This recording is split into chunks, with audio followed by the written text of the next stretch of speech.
শহরতলির সবজি বাজারগুলোর মধ্যে অন্যতম বড় বাজার কালীবাজার। কয়েক হাজার কৃষক এই বাজারে এসে শাক সবজি বিক্রি করেন। বাজারে সবজি বিক্রেতাদের ঘর থাকলেও বসার জায়গার অভাবে প্রচুর কৃষক রাস্তায় বসে সবজি বিক্রি করতে বাধ্য হন। এমনিতেই অপ্রশস্ত রাস্তার অধিকাংশ সবজি বিক্রেতাদের দখলে চলে যাওয়ার ফলে সাধারণ মানুষজনকে রাস্তায় চলাচল করতে প্রচণ্ড দুর্ভোগ পোহাতে হচ্ছে। এ ব্যাপারে প্রশাসনের কোনো নজর নেই। এ সমস্যা অবিলম্বে সমাধানের দাবি তুললেন বাজারের ব্যবসায়ীরা।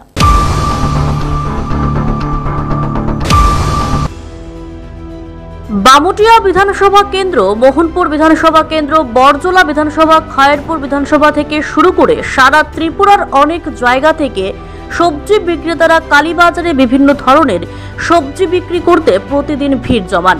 পাইকারিভাবে এই বাজারে সবজি বিক্রি করেন বহু কৃষক। ফলে দূর দূরান্ত থেকে প্রচুর ব্যবসায়ী এই বাজারে আসেন সবজি কিনতে। পাশাপাশি বিভিন্ন বাজারের ব্যবসায়ী খুচরা বিক্রি করার জন্য আসে কালীবাজারে সবজি সহ বিভিন্ন সামগ্রী বিক্রি করতে, যার ফলে ভোরবেলা থেকে ক্রেতা বিক্রেতাদের ভিড় বাড়তে থাকে কালীবাজারে। সবজির সঙ্গে অন্য লোকেরাও আসে বাজারে। কৃষকদের জন্য সবজির শেড থাকলেও যত সংখ্যক কৃষক এই কালীবাজারে আসেন তাদের প্রত্যেকের জায়গা হয় না শেড ঘরে। ফলে বেশিরভাগ কৃষক রাস্তা দখল করে সবজি বিক্রি করতে বাধ্য হচ্ছেন। সবজি কিনতে ভিড় করছেন ক্রেতারাও। এতে করে যানজট সৃষ্টি হচ্ছে রাস্তায়। এমনও দেখা গেছে রাস্তায় যানজটের কারণে ক্রেতা বিক্রেতা পথচারীদের পায়ে হেঁটে চলাফেরা করাটাই এক এক সময় দুষ্কর হয়ে পড়ে। স্থানীয় প্রশাসন এই দুরবস্থার কথা জানেন, কিন্তু এই সমস্যার সমাধানে স্থানীয় প্রশাসনের কোনো উদ্যোগ নেই।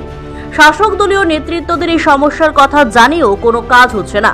ফলে কালীবাজারে জনদুর্ভোগ এখন প্রতিদিনের সকালের নিত্যদিনের ঘটনা। সাধারণ ক্রেতা বিক্রেতাদের দাবি, প্রশাসন এই ব্যাপারে আশু পদক্ষেপ গ্রহণ না করলে দিন দিন সমস্যা আরো বাড়বে। এমনও দেখা গেছে বহু কৃষক এই বাজারে সবজি নিয়ে এলে শুধুমাত্র স্থানের অভাবে তারা নিজেদের আনা সবজি বিক্রি করতে পারেন না। ফলে অনেক কৃষকই লোকসানের মুখে পড়তে হয়। অভিযোগ উঠেছে এই বাজারে এসে প্রকৃত কৃষকরাই নিজেদের আনা সবজি বিক্রি করতে পারেন না। কৃষিমন্ত্রী কথায় কথায় বলে থাকেন অন্নদাতা হলো কৃষক, কিন্তু অন্নদাতাদের কি দুরবস্থা কালীবাজারে সকালবেলা যদি মন্ত্রী বাহাদুর একবার পরিদর্শন করেন তবে কৃষকদের দুরবস্থা তিনি সরাসরি প্রত্যক্ষ করতে পারবেন।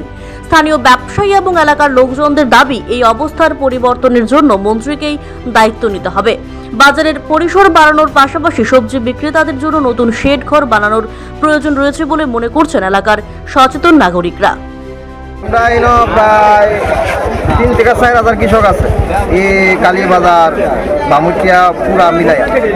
দেখা যাইতেছে এই রাস্তায় একবার জাম, আমরা মাল বেচতে পারি না, বরং জাম লাগিয়ে থাকে। এই জামের কারণে দিন দিন নাইমা যাইতেছে।